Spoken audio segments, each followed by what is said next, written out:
Benjamin Netanyahu reaching across the divide, calling on his main rival Benny Gantz to join him in a coalition government. That turnaround from the Israeli Prime Minister coming after his Likud party failed again to secure a parliamentary majority in Tuesday's vote. Jerusalem correspondent Iris Mackler standing by with more. The U.S. Secretary of State calls last weekend's strike on a Saudi oil field an act of war. The U.S. says Iran is behind the attack, slapping more sanctions on that nation. France, meanwhile, says a claim by rebels in Yemen that they carried out the attacks lacks credibility. And a Japanese court finds 3 former power company execs not guilty of negligence in the meltdown at the Fukushima power plant. That case was the only criminal trial tied to the 2011 nuclear disaster that's still keeping thousands from their homes. Hello, everyone. Thanks for joining us here on France 24. I'm Jeannie Godula in Paris. First, Israeli Prime Minister Benjamin Netanyahu is asking his political rival Benny Gantz to join him in a broad governing coalition. That surprise move is a sign of Netanyahu's weakened position for his right-wing Likud party after it failed again to get a parliamentary majority in Tuesday's vote. Gantz, the head of the centrist Blue and White Party, has so far ruled out forming any coalition with Likud. And for the latest from Israel, let's bring in our Jerusalem correspondent, Iris Mackler. Iris, is there any chance Benny Gantz would change his mind and form a unity government with Benjamin Netanyahu?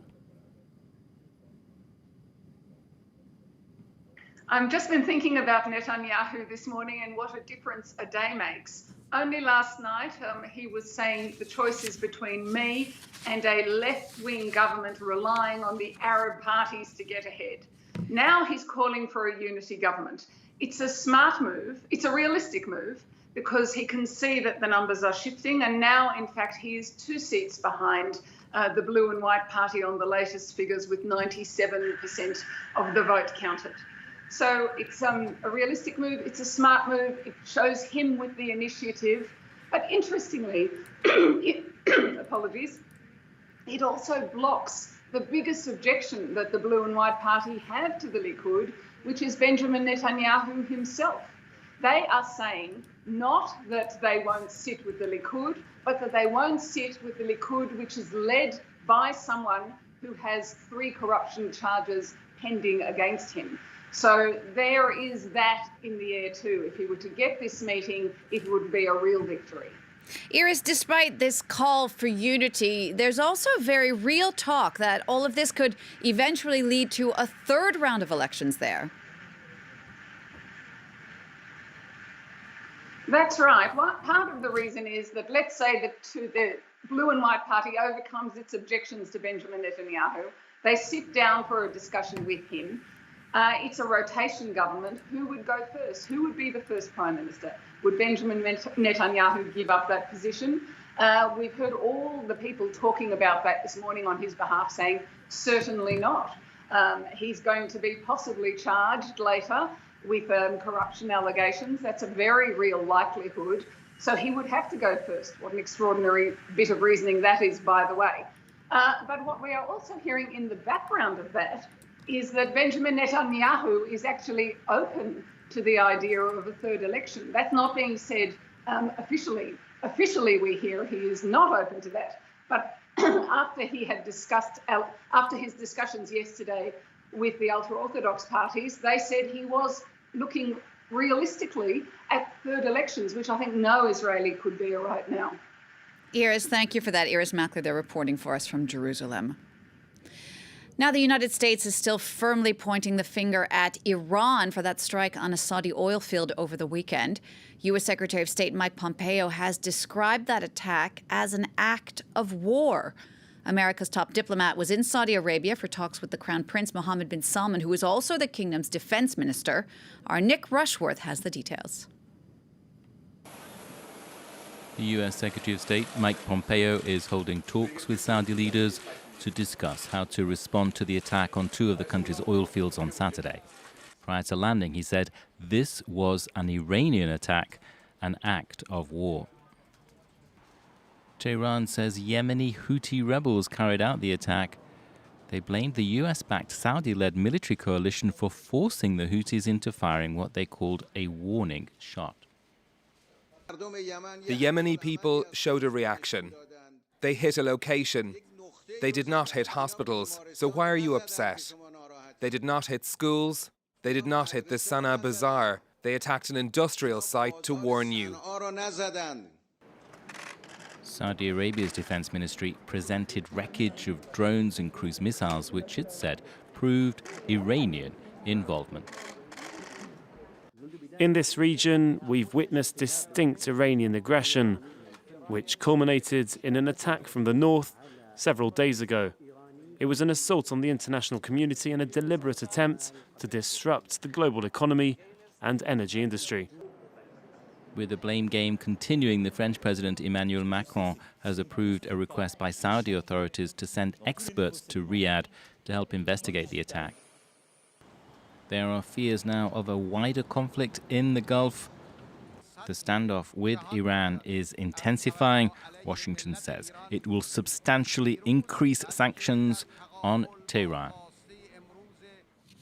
France, meanwhile, has weighed in on that claim from Yemeni rebels that they were behind the attacks on the Saudi oil facilities.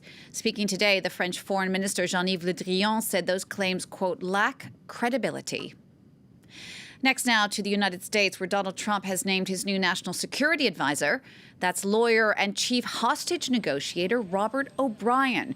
He is now the fourth person in 2 years to hold that job, replacing John Bolton, who was fired last week over policy disagreements. O'Brien made headlines this summer when he was sent to Sweden to monitor the assault trial of American rapper A$AP Rocky.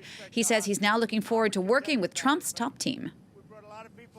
I look forward to working with them and working with the president to keep America safe and continue to rebuild our military and really get us back to a peace restraint posture that'll keep the American people safe from the many challenges around the world today. A court in Japan has cleared 3 former executives for Tokyo Electric Power Company, saying they were not guilty of professional negligence in the 2011 Fukushima meltdown. That ruling by the Tokyo District Court ended the only criminal trial linked to that nuclear disaster that's kept tens of thousands of residents from their homes due to the lingering radiation contamination. Our Tokyo correspondent Justin McCurry says the acquittal of the 3 former bosses doesn't come as much of a surprise.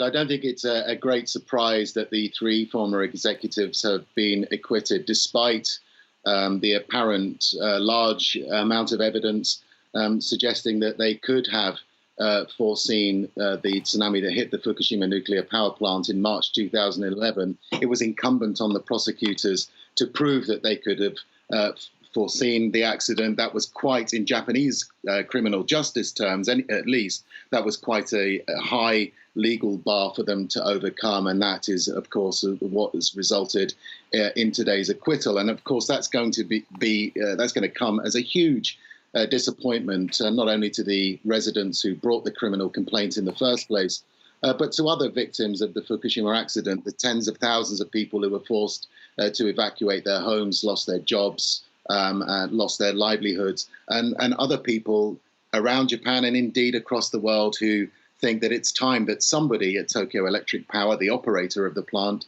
is held criminally accountable for what happened. The case really rested on 2 reports, one by outside experts, one by a TEPCO panel of experts, that showed that the Fukushima coastline, which is where the plant is located, was vulnerable to huge tsunamis. But what prosecutors failed to do was convince the judge — there was no jury in this trial, just a panel of judges — that those TEPCO former executives had failed to take action, despite knowing for certain that a catastrophe of the scale seen on March the 11th, 2011 was possible.